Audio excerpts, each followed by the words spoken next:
Scorched Earth and a general reading for the sign of Aries, Sun, Moon or Ascendant for the month of August 2023. I hope you are well. I'm using the Night Sun Tarot for you today. Before we begin, if the reading resonates with you and you'd like to go a little bit deeper, there will be an extended that you can access at the end. That's the first link in the description box. The second link in the description box is to my private community, the Order of the Phoenix, which is over on the Circle platform. Bit gravelly this morning. You can get access to all of the extended content for no extra cost. Plus, come and hang out with a truly extraordinary group of people, and I don't say that lightly. They really are a special group. And we're setting up classes in all sorts of modalities. So if that's something that's of interest to you, please do feel free to avail yourself of that link. Right, Aries, let's have a look and see what's going on with you. Can I have 3 cards for Aries, please? Well, there's the first. We have the King of Cups, Scorpio energy in your recent past. I always forget which button to press. I've been pressing this button for a year and I'm just blank every time I look at it. Current energy, please, for Aries. Thank you. We have the Strength card and we have the 5 of Swords. Okay. It's coming towards Aries, please, for August. There we go. Page of Swords. Right. We've got the 5 of Cups at the bottom of the deck, but it is followed by the 6 of Pentacles. What's that? 5 of Wands, 7 of Swords underneath there. So, processing. Very, very much about processing, I would think. Let's straight to it. And specifically, I feel because you are in a place of... well, maturity. I mean, let's just go with that, right? Maturity, such that you can now work with things that are of an internally difficult theme. I would probably put it like that. I mean, I want to get some clarifiers out before I say any more, too much more. But this 5 of Cups and 5 of Cups and the 5 of Wands don't feel to me like they're necessarily new issues that are ingressing into your life in any way. It's more like the ability to be able to process these, sort these, put these in the right place in your head for whatever reason, because it does seem to be leading to an entirely different mindset to the one that you've been rocking for most of this year, I think. Think of it, I guess, like cleaning house, but let's get some cards out on the table and see what this is all about. Tell me about the King of Cups, please. We have 2 of Pentacles and the 3 of Cups. Lovely. Tell me about the Strength card and the 5 of Swords. We have the 2 of Cups. And the Lovers. And the Empress. Tell me about the Page of Swords, please. Thank you. We have the Hierophant. Oof. And we have the 9 of Wands. We've got the 6 of Cups at the bottom of that deck there. Excuse me, which makes an awful lot of sense. Now, do forgive me for a second because I do need to put these straight, because otherwise, you know, it's just going to ping off all sorts of incredible anxiety that I can't even explain in my body. I just like straight lines. So, there we go. Just take a moment to drink all of that in. You'll notice that there are a lot of Cups cards on the table. I mean, we have a bit of everything, to be honest, which is great. But it does mean that it puts the focus on the emotional for you this month. The interesting thing is, when I did the meditation before I started your reading, I just... I got a lot of feelings and imagery, such as I see things, which isn't really seeing things, but kind of an awareness of seeing things, which is a different thing altogether, of an upward trajectory. And one that actually was going up so fast that it kind of made me nauseous a little bit. And I really, really like this because there's a sense of kind of digging down in order to go up. Certainly you don't seem to me to be in the grip of, you know, a depressive kind of mindset, or even an emotionally stunted mindset. You know, there's no sense of kind of rolling around in the horror of a situation here. There's more a very clear progression in making sense of things. And I think there are enough cards on the table to see what it is that you're making sense of is your relationships. Now, these don't have to be your closest intimate sexual relationships, although likely they are highlighted, and they would be ones from the past rather than necessarily the one that you're in right now. But we are also talking about the wider circle. We're talking about the people upon whom you rely for emotional support, your social network, that sort of thing. We're seeing all of those in the cards at the moment. So let's start over here with this King of Cups. It's Scorpio energy, obviously. And it speaks to a level of emotional maturation that I believe has been attained by you. And,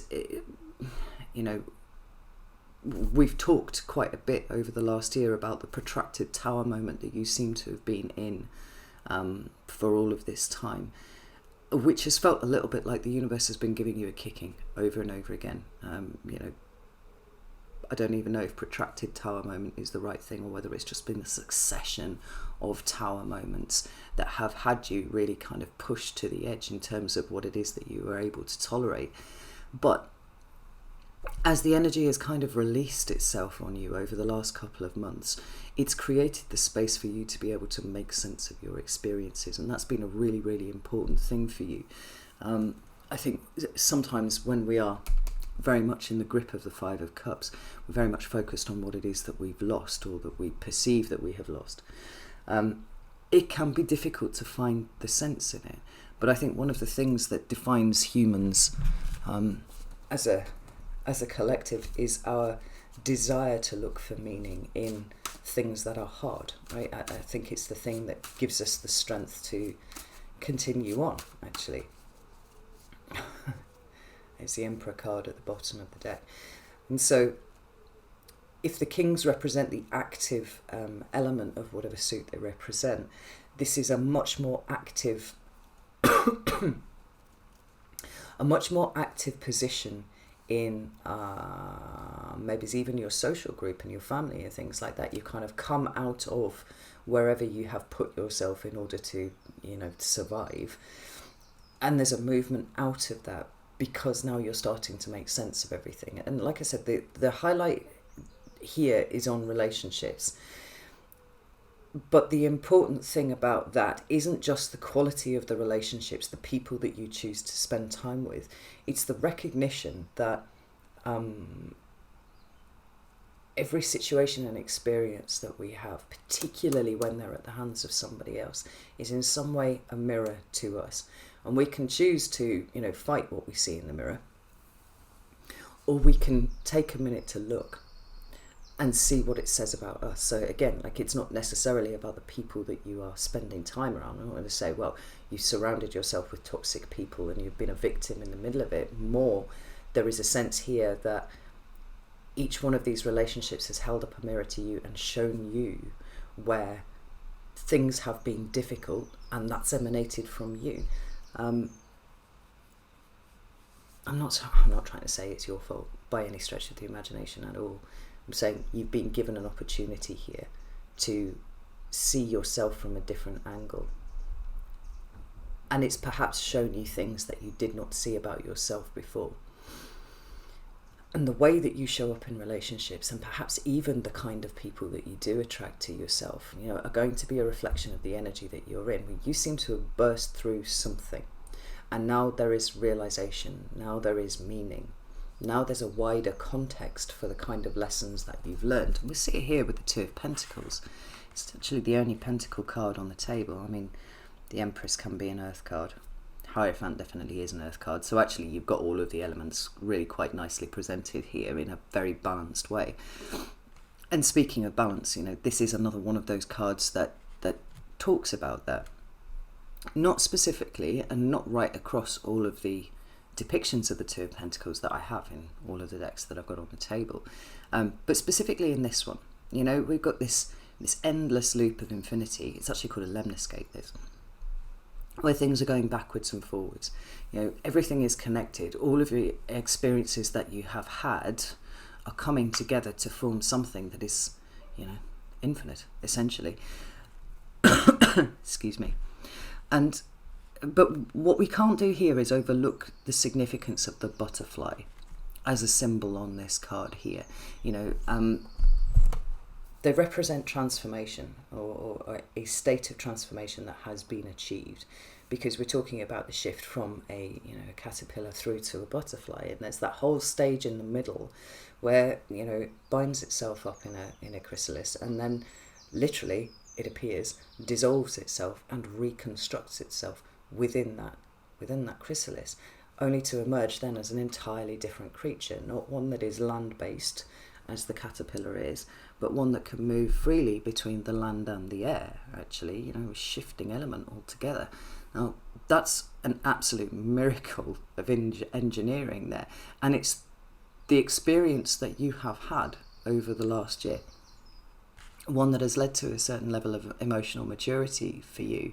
I actually kind of call this like okayness, and it sounds a little bit mild for the process that we go through, but I think when you come to a point where you realize that actually you're okay, bad things have happened, it's been a trial, but here we are and we're okay. Like, that's a really good position to be in, to start looking relatively objectively at the rest of our lives and say, right, okay, well, where can I change things? Where can I change myself to continue this journey of transformation that I feel that I'm on? That Three of Cups there is about emotional support networks for me. Ultimately, there are other interpretations that you can apply. Third-party relationships and stuff like that. But because I don't tend to go down that road, because it's not really something that's of interest to me, more interesting to me is how you process the information, right? So I tend not to use that as an interpretation for this card. But it feels like it's an overhaul of your closest relationships, right? That which does represent the social support, emotional support from your social circle. And you've changed. So the way that you're showing up in groups now is changing. The way that you're showing up amongst your wider family is changing. The way that you're showing up against, inside your social circle is changing. Let's have a look and see how. Tell me about this Three of Cups. Interesting. King of Cups again. And the Empress. Very interesting. I think you're taking on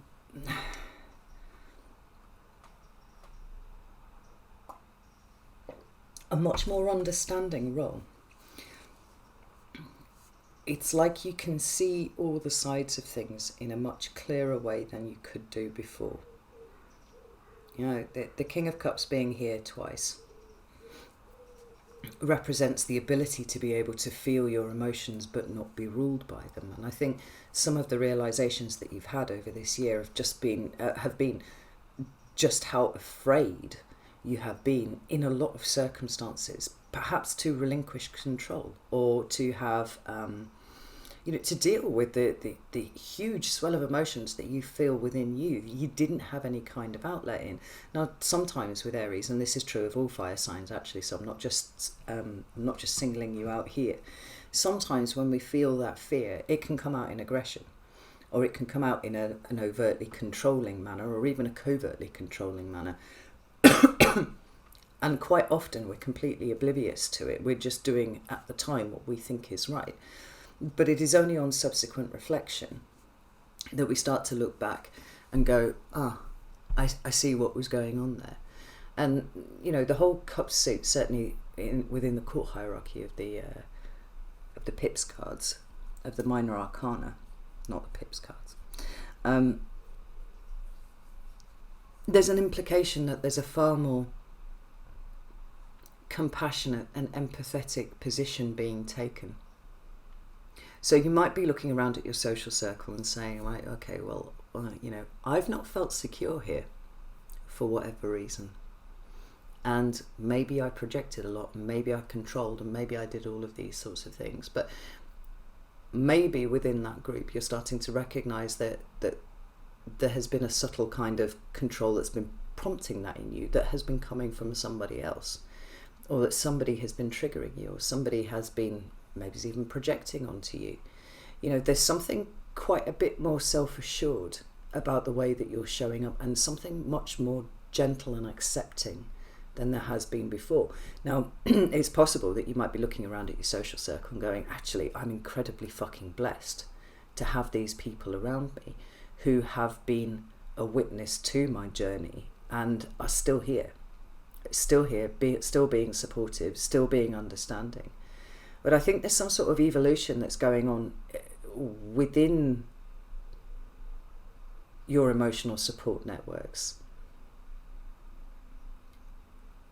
as it must, because when you are transformed, everything is changed. And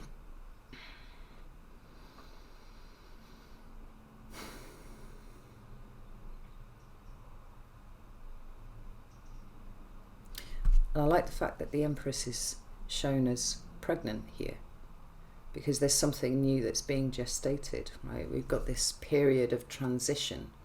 We go from the state of not pregnant to not pregnant again, but there's something at the other end of it.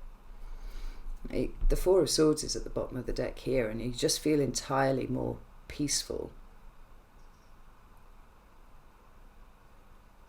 in allowing this transition to occur than you would have been in the past.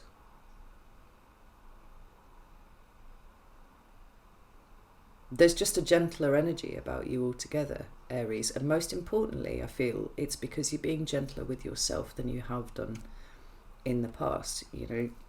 Aries do hold themselves up to some very high standards, and you have a particular sense of responsibility for the people around you, and often it comes from that position of seeing that there is something, whether it's a problem or minor issue or something, everything up to a full-blown crisis.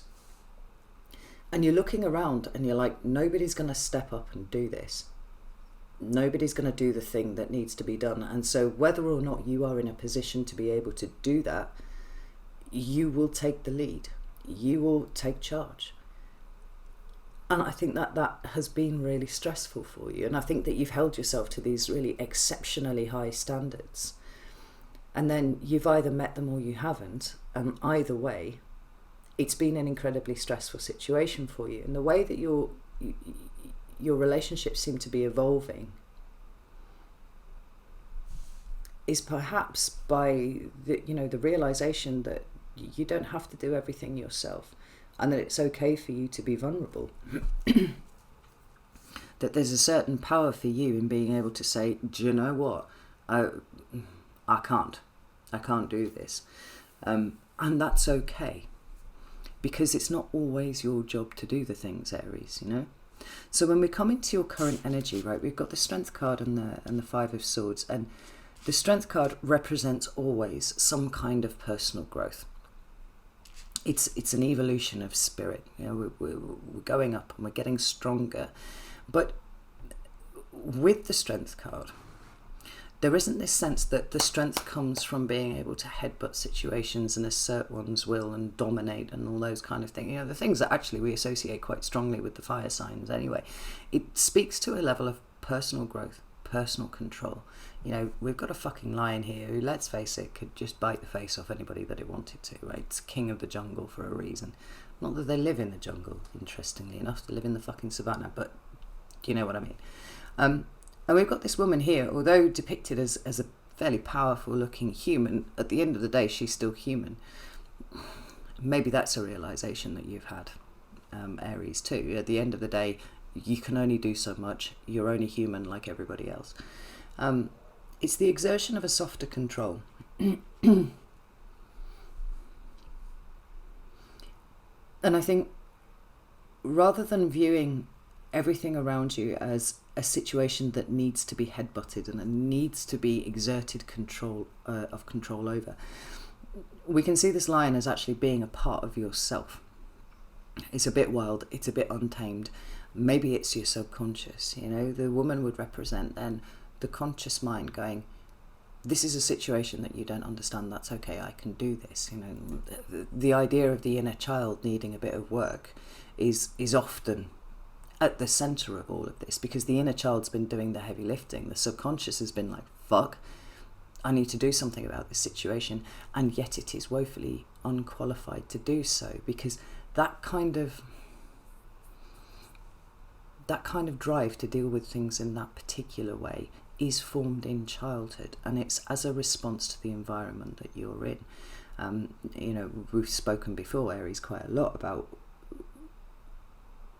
the two extremes that Aries seem to be forged in, which is either being completely overtly controlled by someone and never being given an opportunity to express yourself or have any kind of control over your own life, no degree of autonomy at all, or right at the other end, complete and abject neglect.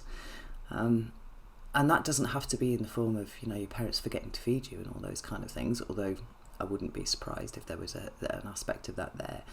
It can be complete emotional neglect, like a lack of recognition that you have emotional needs at all, and you not being given the tools to be able to deal with that. I mean, see, anger management issues and stuff like that appearing in Aries children, which is showing a lack of something somewhere. And the response to this is to become hyper independent, right? Psychotically independent, psychopathically independent. You have to do things yourself. Either because there's going to be nobody there to do it with you, to do it for you, or to even guide you as you do it, or because you just simply haven't had that. And there's such an allergy to the idea of somebody else controlling your existence because it's something that you recognize from the past, that you will kick back really hard about it. Now, if we consider the Strength card to be this kind of this dynamic shift that is going on inside of you, where you can allow yourself to be more compassionate towards yourself, maybe that's starting to appear in your other relationships. You're having an entirely different perspective on how other people are showing up and what it is that they're trying to bring to the table for you, because it might be that So, for example, I used to internally moan and bitch to myself about the fact that I always had to arrange everything because nobody else would do it, right? I had to do the practical stuff because nobody else would ever do it. And I've got really distinct examples from my past, in the aftermath of bereavements and things like that, where literally everybody else was kind of sitting around in a huge state of grief. And I'm like, well, this needs to be done. Like, we can't leave this. And I took my own grief and I put it to one side, only for it to leak out like a year later, in a 2-week period, where I suddenly realised how easy it was to become an alcoholic, and I shit myself. It was just like, whoa, I'm not going there, I'm not going to do that. But I realised that I've been pushing down all of my grief. But in lots of other examples as well, far, far lower level examples of that. And certainly in the lower levels of that, what I realised was there were offers of help all the way along the line, and I didn't see them, right? My subconscious didn't see them. Well, my conscious mind didn't see them because my subconscious went, no, I'll do it myself. No, it's not for you. I'll do that. And so even if these people were presenting and saying, oh, I'll take this aspect of it, for whatever reason, whether I didn't think that they could do a proper job or whether I just wasn't ready for somebody else to take on the burden, I had created this situation for myself. Or certainly not ameliorated the situation, which is possibly more important. We see it here with the Five of Swords. Now, this is really interesting and absolutely would represent some astronomical growth for you, Aries, because the Five of Swords for me is a recognition of the ways in which we have been self-sabotaging without even realising that we have done it. It's kind of like the definition of self-sabotage, right? We don't actively go out of our way to consciously fuck things up for ourselves. It's the intervention of something that's going along underneath, something that is triggered from childhood, something that feels inherently threatening. And we go, oh God, we've got to avoid that situation altogether. And that's where we start the process of self-sabotage. Right? Five of Swords can also talk about, for me, cognitive loops and the way that we kind of get stuck in a particular pattern of thinking. And we have no idea that that is what is actually happening. So the energy of a Pips card numbered 5 is always instability, and the way that you're growing at the moment is looking at your own the instability of your own thought processes and how you have assumed that they've gone inexorably from A to B, but there's a recognition that it might actually have gone from A to F, and then back to B, and then to Z, and back down here, and then taking this huge side quest off on this one, round and round and round and round in loops to end back at B and go, holy shit, that was a really fucking difficult journey that I just took there. Because, to put it crudely, like there might well have been some mental gymnastics going on that you are now recognizing in yourself. Now, that can be really, really difficult to come to terms with. I remember, I've gone through this multiple times. I'm absolutely certain that I was right about something. So much so that I became,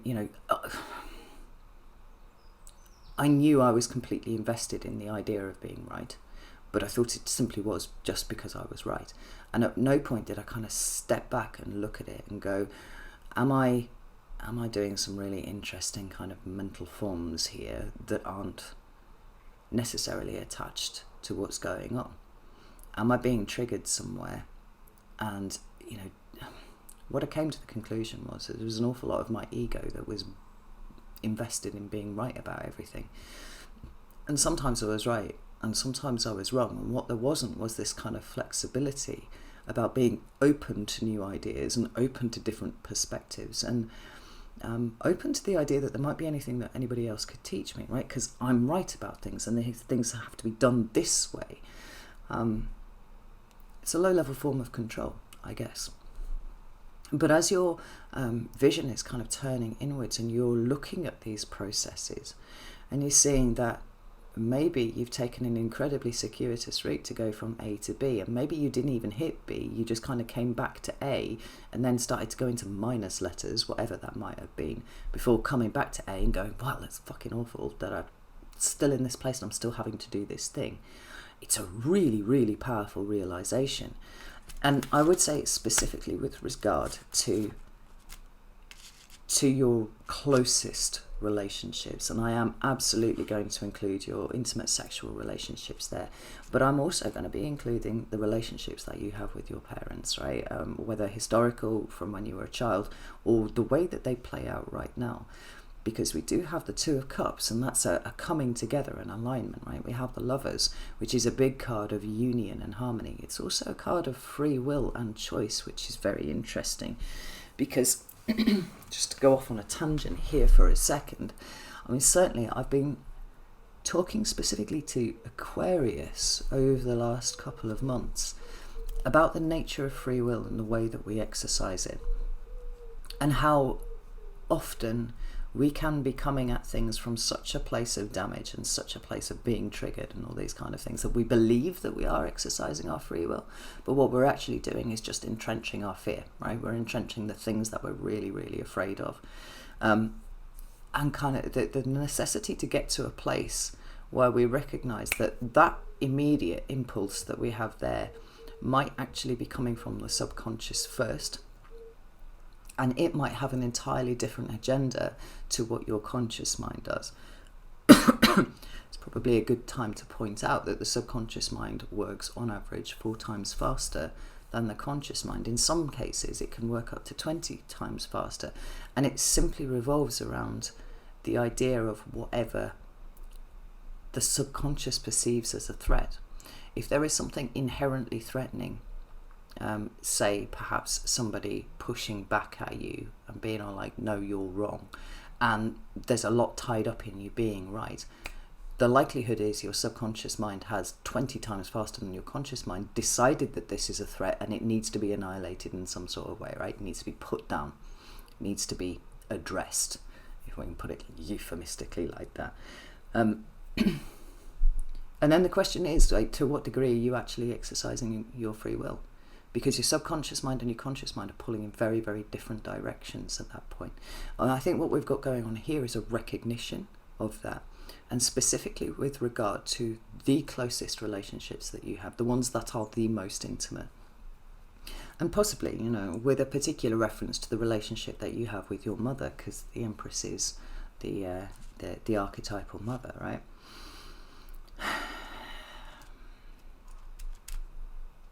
And we've got this 5 of Cups and 6 of Cups here. Now, whenever the 6 of Cups is involved, we're talking about the past. Now, we see it here. Just have a look there. We've got the roots of the tree being the thing that is highlighted, right, where all of the colour is. We've got the tree on the top there and it's pretty and whatnot, but it's what's going on underneath, which is where, you know, the rich colours are sitting. It talks about your formation. It talks about how you were created, right? And not just, you know, how you were physically constructed in the womb, but rather how your personality, how your fears and the things that you enjoy and all those kind of things have kind of been created in this big mass that has led now to the tree that everybody else sees above it. The interesting thing for me, actually, which is something I'd never really thought about until now, is in the world unknown, the Emperor, which is the card of Aries, is depicted as a large tree of exactly that sort. In fact, I'm going to pull it out, find it and show it to you. So we're speaking to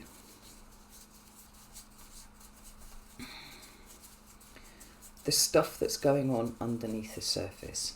We're talking about your childhood. For some of you, we might actually be talking about past lives too, and the effect that they've had on creating who you are.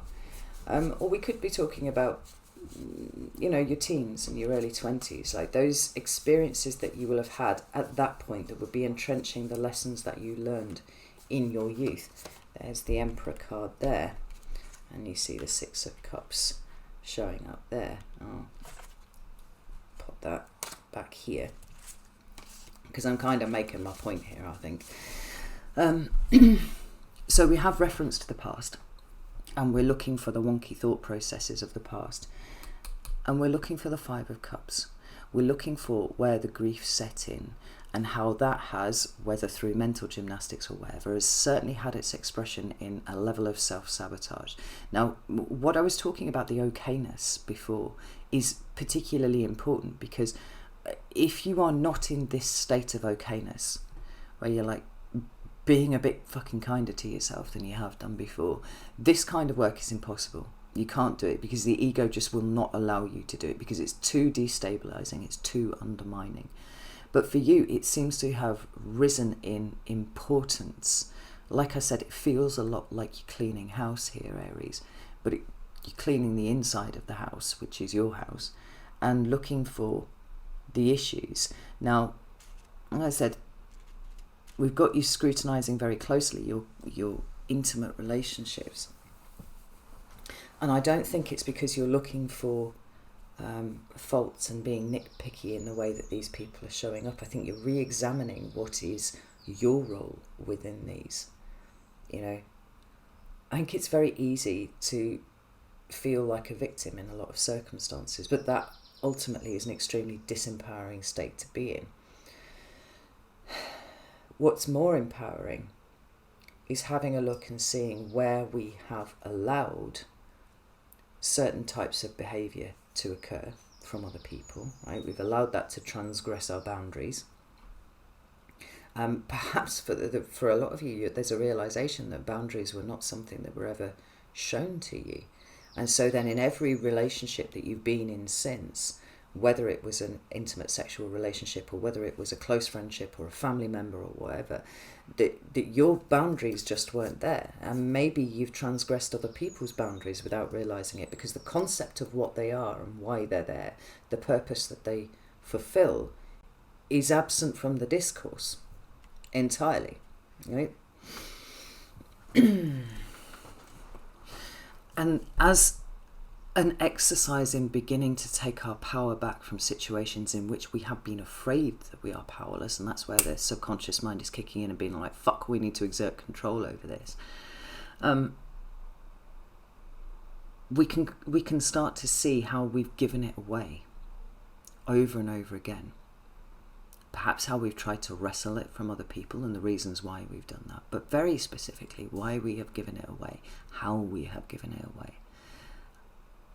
And I think that you're ready to have that kind of conversation with yourself. Well, I do think it's happening right now, actually, Aries. Let's get another couple of cards out here. Tell me about Aries. There's a friend of mine, Seven of Pentacles there, who's a chaos magician and clinical hypnotist. And he has a theory that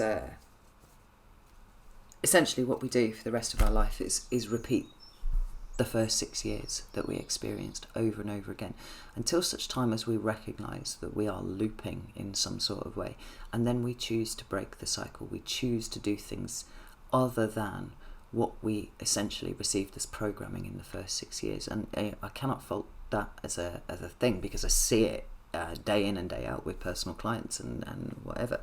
I certainly even recognise it in my own mind too. Those first relationships that we have, those really important ones with our mother, with our father, with older siblings, aunts, uncles, grandparents, that kind of thing. We go through essentially what is a civilizing process that is designed ostensibly, rather cleverly by evolution, to make us better at being in groups. Now, if any one of the modes of input to us are doing anything other than loving and cherishing and teaching us, which I'm afraid unfortunately seems to be the overwhelming majority of situations that we're in. But then there's a whole side thing there. Your parents fuck you up. It's as simple as. But there comes a point where, as an adult, we are now taking back responsibility for ourselves. So we have to understand that we have been taught something in the wrong way, or perhaps we haven't been taught something at all. But now, as an adult, we need to take responsibility for how we're paying that back out into the world. And as an exercise in pulling the power back to us, it can be an extremely empowering thing to go, well, I've lived my life like this for X number of decades, and I recognise that there have been issues that have been caused with that. Maybe I have been quite destructive without even knowing that I was doing it. And now I'm going to change that. I'm going to do something about it. Again, the okayness is super, super important. I do think for a lot of you, it is the relationship that you've had with your mom. We've got the Seven of Pentacles and we've got the Knight of Swords.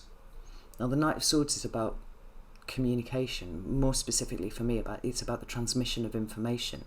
And that can be between one head and another, right? So what somebody thinks and then what they say, but also what you hear when they say those things, and what kind of processes that starts off on an internal chain of communication inside your own head. It's here with the Seven of Pentacles. And the Seven of Pentacles is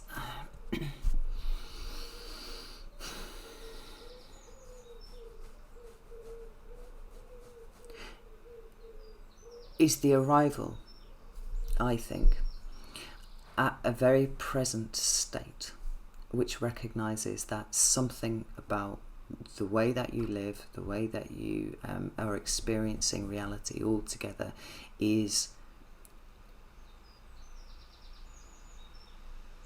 doesn't really hold up to scrutiny, right? The Seven of Pentacles is, there's something wrong in my environment. Now, the way that I view cards and everything like that, that always has an originating place within us. It's for us to start challenging preconceived notions, expectations, maybe even entitlements about the way that other people will behave, and going, is that actually right? Is that fair? Is that compassionate? Is that me treating someone the best way that I possibly can?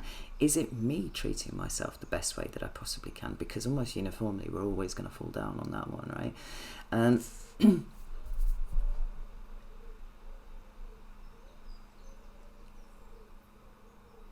and using that information for the betterment of ourselves, for self-improvement. We're not looking to cast around blame. I'm not going to sit our mothers down and be like, you fucked up really fucking hard with me and now I'm cleaning up your mess. I have a theory that the reason that your parents fuck you up is because they are supposed to fuck you up. It's literally their job. They're supposed to give you a whole heap of issues, which during the course of your lifetime, you then unpick and fix.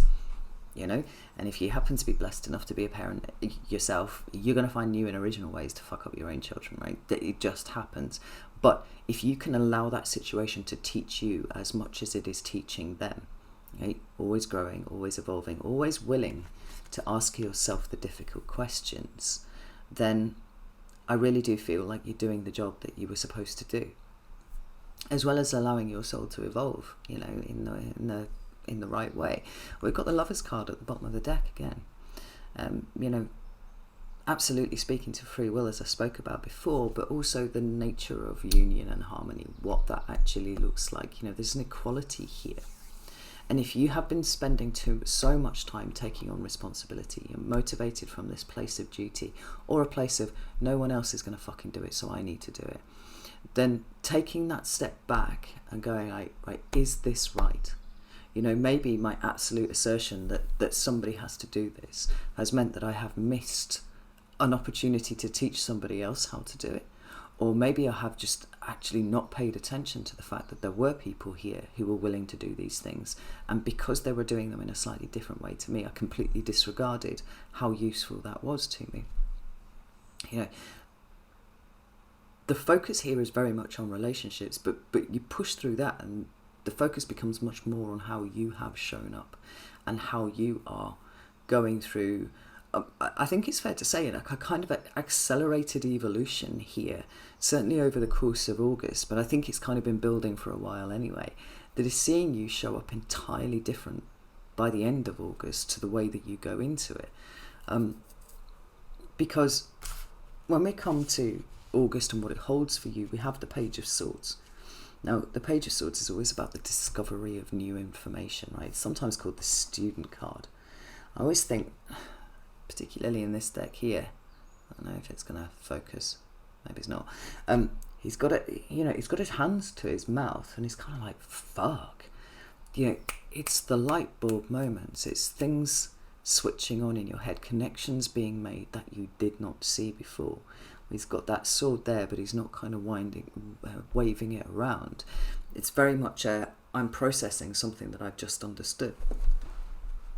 And it feels like, well, whenever I see the Page of Swords, there's always this aspect of incredible mental expansion that is occurring. Now, there's a route that it needs to follow, so that information that is newly discovered needs to move around, and that could just be moving around in the different parts of your head where you're looking for those connections between stuff. And then it moves through the Queen of Swords, who is processing the information, passing it, testing the veracity of it, making sense of it, before arriving at the King, who gets to be the external, the arbiter, right? He's the one who makes decisions based off what he has now discovered. Now, you're very much at the early stages of this, Aries, but I don't think that means that it is in any way subtle for you. It feels really, really big, interestingly enough, even though it is represented by the Page of Swords. There's this kind of like, fuck, like the connections are sparking all over your brain. And it's clarified here by the Hierophant and the Nine of Wands. I think boundaries and the nature of boundaries is going to be something that is coming up for you again and again and again over the course of August. Specifically, I think, to a realization that you don't have them in the way that you thought that you did. Now, it could be that what has passed for boundaries with you has been walls. That's possible. And you're like, well, actually, I walled myself in here. No wonder nobody was ever going to be able to get to me, because I've been living like Rapunzel at the top of a tower, That's entirely possible. But I think it's also possible that actually the idea of boundaries is somewhat abstract to you. Like, you don't understand it because you have not really been exposed to it. Maybe you've come across it with other people where they have asserted a boundary at you, and for whatever reason you have taken that as a threat, or you have taken that as some sort of attack and responded accordingly, when actually it's been anything but. It's just simply been someone going, no, you can't do that, not with me. Well, you can do that if you want, but I'm going to go over here and do something else, which is effectively how boundaries actually work. Maybe you've realised that what has passed for boundaries for you has actually been rules that you have been trying to impose on other people, and that's a very, very different thing, because we're not looking to rule other people's behaviour. We're not setting rules and saying, you literally can't do this. What we're saying is, you're free to do whatever you want, but I am also free to respond accordingly, and for me, if you transgress a boundary, I'm going to go over there. I think the whole concept of this is if not a little bit cockeyed in your head, it's maybe just entirely absent, because you have not been taught these things, It's funny, I'm recalling a situation from my own past. My mother was very, very bad at respecting boundaries. In fact, she found those to be an act of aggression. If me or my sister, or even actually any of my brothers, attempted to put a very reasonable boundary in place, that was an attack.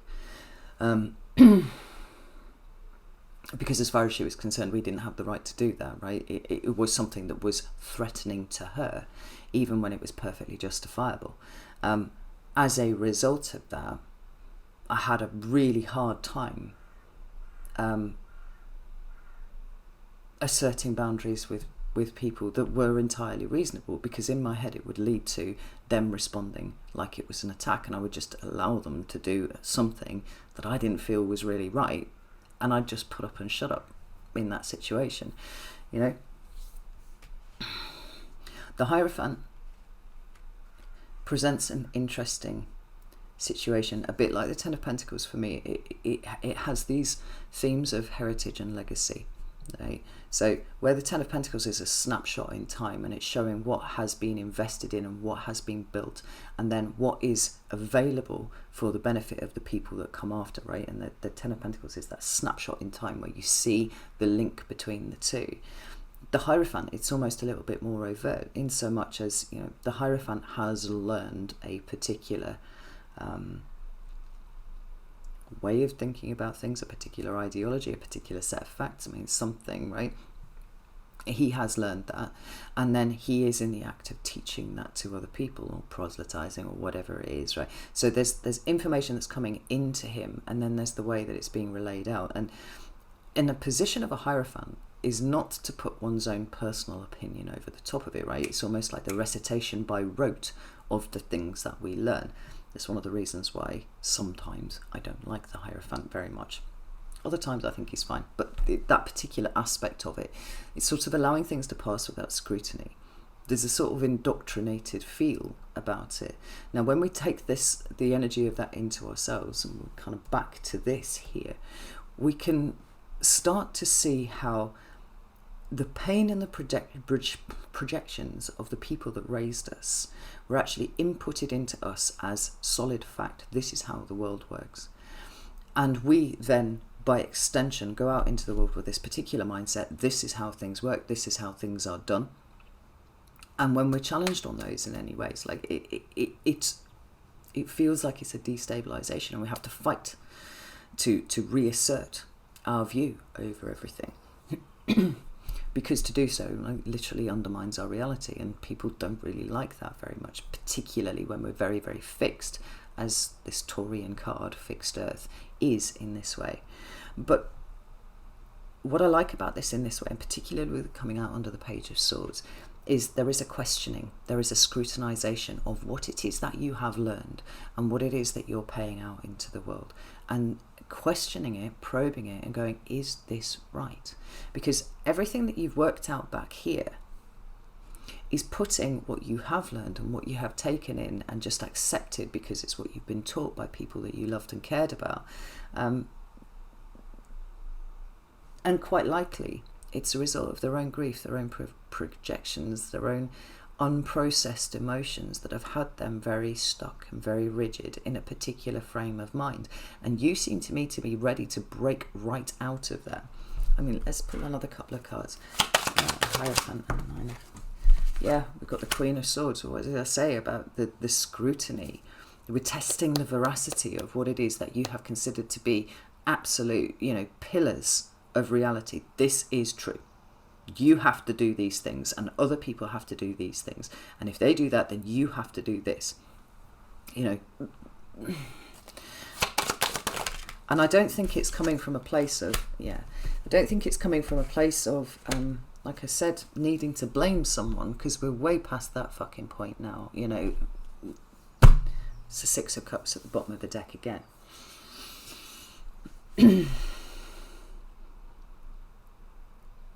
It's almost like unlearning so that you can relearn, but you are your own teacher at this point, which is the way that it should be. But we all have to reach a particular stage in life before we're really even fucking qualified to start looking at that. We have to fuck things up. We have to go and do them in the way that we've been taught, before we can get to this place where we start to go, do you know what, this isn't right, this isn't right. So if that isn't right, I'm going to put all of that to the side here, and I'm going to look for what is right, what is true, for the things that make actual sense with everything else that I have learned, certainly in this last 6 months, but probably in a longer point over this next year, the last year rather.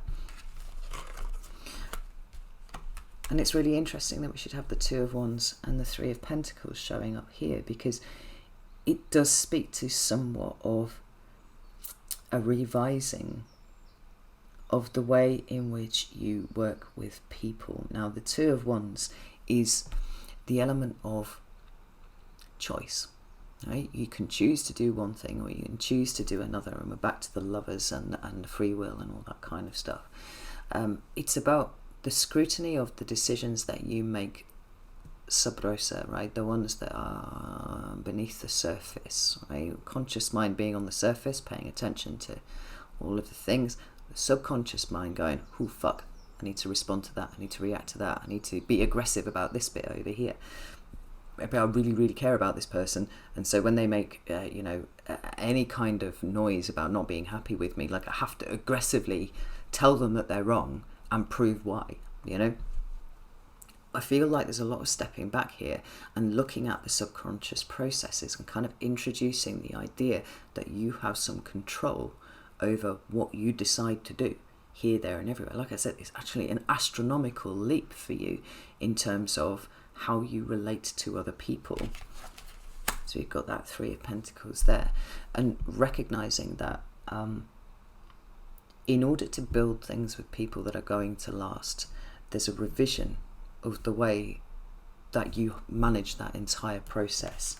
Boundaries are huge, not only your own but other people's, right? And the contemplation of it.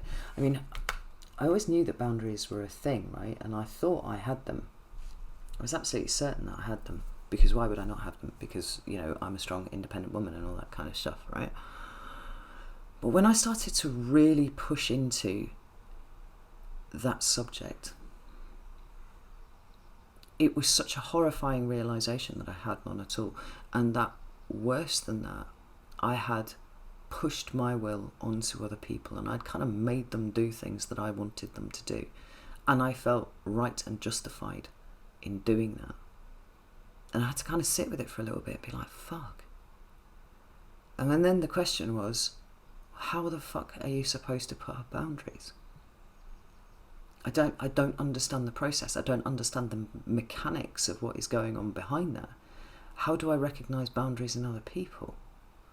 The biggest fucking shock of my life was realizing that the people who supposedly cared and loved me, cared for and loved me more than anybody else in the world, my parents and my major romantic relationships, had made a point of transgressing the place where boundaries should have been, and that they know that they did not exist. They had and utilized it for their own benefit. It absolutely melted my head. And I kind of spun with that one for quite a long time. It really hurt, actually. Mother paying no attention to boundaries, certainly not teaching me any, because there would have been no benefit there for her in doing that. But that subtle recognition in each of my partners that I had no boundaries and they were welcome to come and transgress over me, and I allowed it to happen. And then what built up in the background was this kind of this slowly built but extremely dense edifice of bitterness and resentment that I couldn't assert myself. And the only way that I could assert myself was when it came out in anger. Like, fuck you, you're not doing that. And then, I'd end up feeling fucking bad about it anyway, because, a fire sign erupting, exploding in anger is actually quite an intimidating thing for most people. It always felt like it was in the moment that was happening. But when you look at it, actually it builds up for a long time before. And that flash of anger is just you really hitting your absolute limit and the venting needing to happen. Now, if you can pull that process back and start getting good at spotting exactly where it is okay for you to say no to something and mean it. It's okay for you to say yes to something, and vice versa. Other people can do that. You know, when you start looking at where boundaries should be in other people, it gives you a reference point, somewhere to start at least. And they're going to be different for everyone.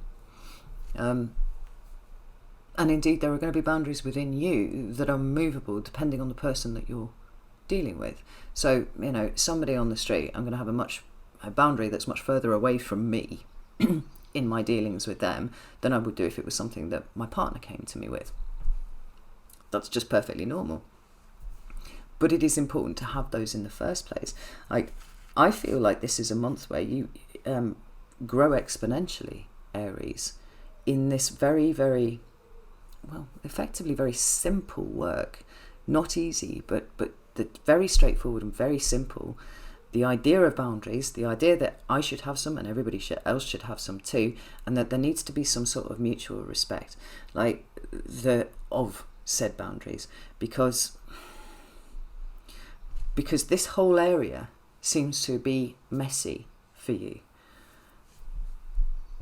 But once you start to get your head around it, the empowerment that comes from that is huge. The personal growth that comes from that is huge.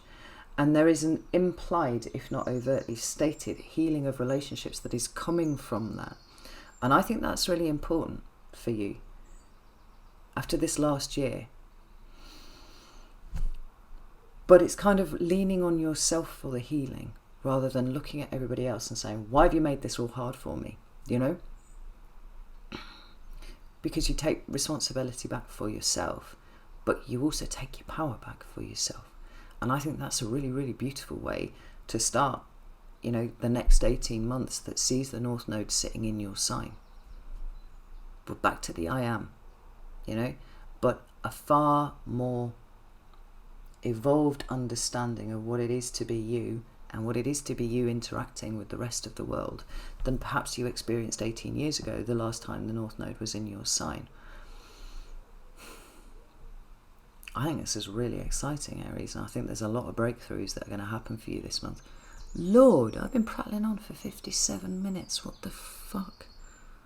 I swear to God. Right, so I'm going to leave it here. I'm going to go over to do the extended. You're welcome to join me over on Vimeo or on Circle, whichever you prefer. If neither of those are to your liking, then